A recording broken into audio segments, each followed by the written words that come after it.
my dear Arthur and all my peeps. How are you on this, the last day of February? Now we have to wait and see if March 1st comes in like a lion or in like a lamb.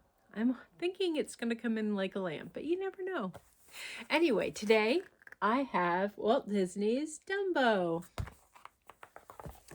Everybody loves Dumbo, but yet they didn't at first. Dumbo, Mrs. Jumbo's baby boy, was the littlest elephant in the whole circus.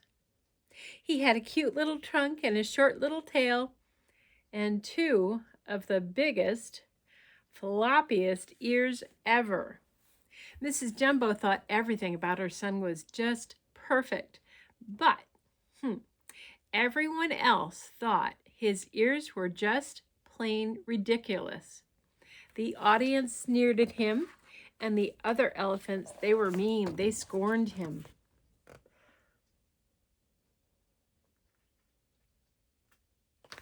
They called him all sorts of mean names. Those big ears kept getting poor Dumbo into big trouble. The first time Dumbo lined up in the circus parade with the other elephants, he tripped over his own ears. The other elephants did not think that was very funny. Later, a bunch of bullies came to the circus. First, they teased Dumbo, and when they got tired of that, they began to pinch him and poke him. When one of the boys pulled his tail hard, Dumbo couldn't help but yell. Dumbo's mother ran to the rescue and gave that bully the spanking he deserved. The bully cried, "Help! Help! Wild elephant!" The audience panicked and raced for the exits. Circus guards surrounded Mrs. Jumbo and chained her up. "Put that beast in the prison car before she tramples all of our customers," the ringleader ordered.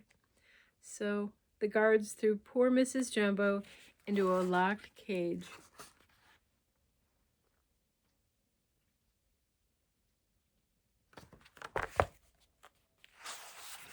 Poor Mama. Without his mother to protect him, Dumbo's life was harder than ever. The other elephants blamed Dumbo's big ears for giving them and Mrs. Jumbo a bad name. Luckily, Timothy Q. Mouse believed that the other elephants were wrong about Dumbo. Timothy decided to be Dumbo's friend. He would try to help Dumbo prove he was a good elephant. One day, the ringmaster decided to put Dumbo in a brand new act, the Great Pyramid. After the other elephants had formed a big pyramid, Dumbo would leap off a springboard and land on its very top. Uh-oh, I can see this going wrong. Dumbo practiced long and hard, but no matter what he did, his floppy ears kept falling over his eyes. Timothy took care of that. "We'll just tie your ears in a knot," he said. "That should keep them out of your way."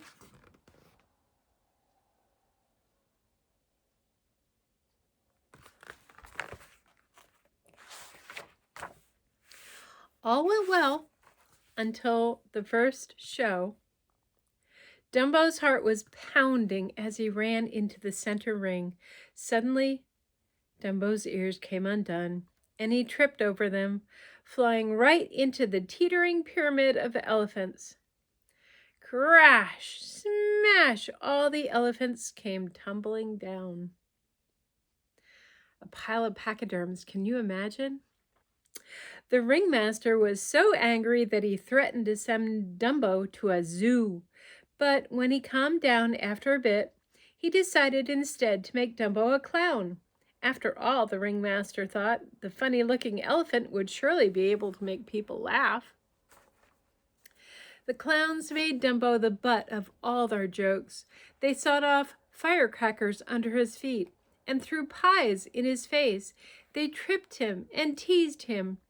And to top it off, they decided to dress Dumbo like a baby and make him jump out of a fake burning building.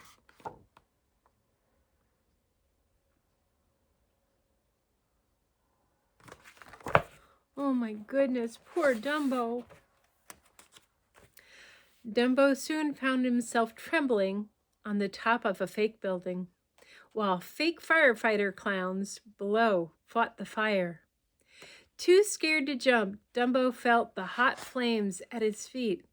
Then he felt a shove from behind as one of the clowns pushed him out of the open window.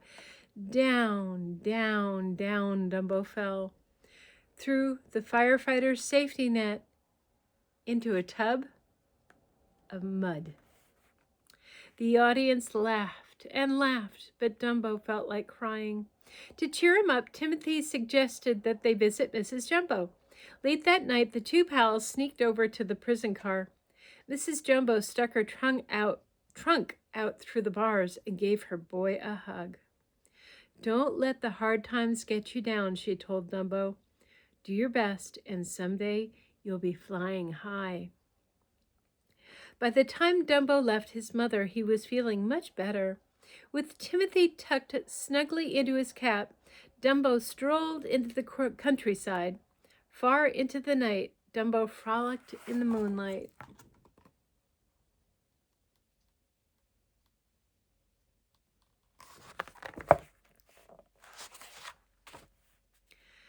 The next thing Timothy knew, it was morning. He was surprised to find that he and Dumbo weren't in the circus tent, or even on the ground. They were perched on a high branch of a very, very tall tree.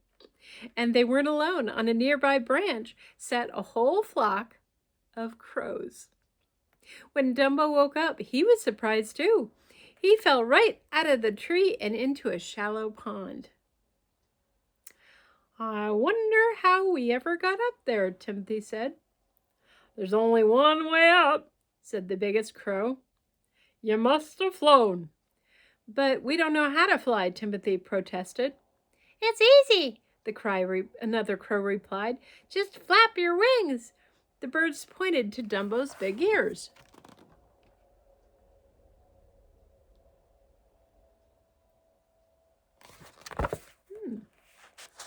This is sounding interesting. Timothy thought flying could be Dumbo's chance to prove he was a star elephant. But Dumbo didn't remember flying, and he didn't think he could do it again. "If you need a little help," a crow said, "take this." He handed Dumbo a shiny black feather. "It's magic," the crow explained. "Hold on to this, and you can't help but fly." Dumbo took the magic feather in his trunk and began to flap his ears while the whole crew of crows circled around him, offering advice. Crows like to do that, you know. Faster and faster Dumbo flapped, but his feet remained planted firmly on the ground. "Come on, Dumbo," Timothy urged. "You just need to get a good start." Timothy and the crows led Dumbo up to a high ledge. The little elephant again began to flap his ears, and the crows gave him a gentle push.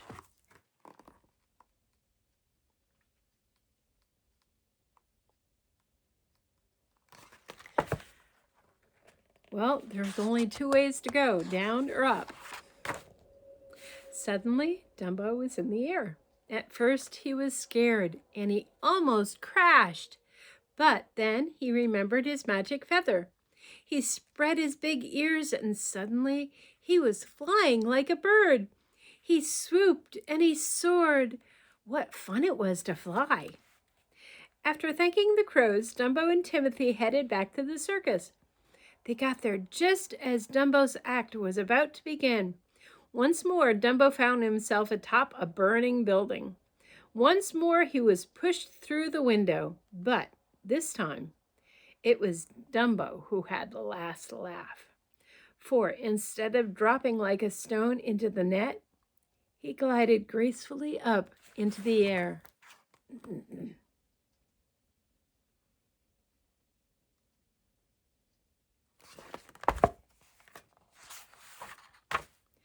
As the crowd gasped in amazement, Dumbo flew up higher and higher. Upside down, right side up, the happy little elephant flew every which way. Dumbo was having a lot of fun, but suddenly the magic feather slipped from his trunk and fluttered down to the ground. Dumbo panicked and began to plummet after it. Dumbo would have crashed if he hadn't heard Timothy cry, "Come on, Dumbo, you don't need that silly feather to fly. All you need is your own 2 ears." Dumbo knew his friend was right. Spreading his big ears, he hovered just inches from the ground. Then he gave a mighty flap, and soon he was flying higher than ever.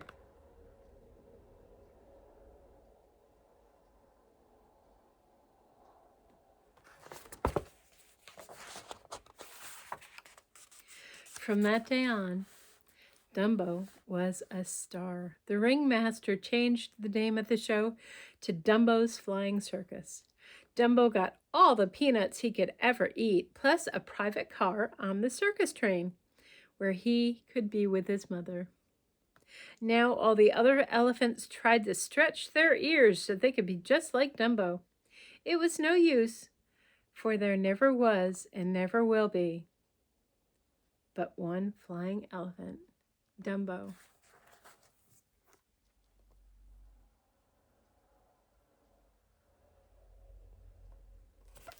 Dumbo took what everybody else thought was ridiculous and funny, and he made it into his superpower. He became a flyer. So I want all you guys to think about what your superpower is. Please, no flying. We don't do that. And have a good day. Love you all. See you tomorrow. Bye.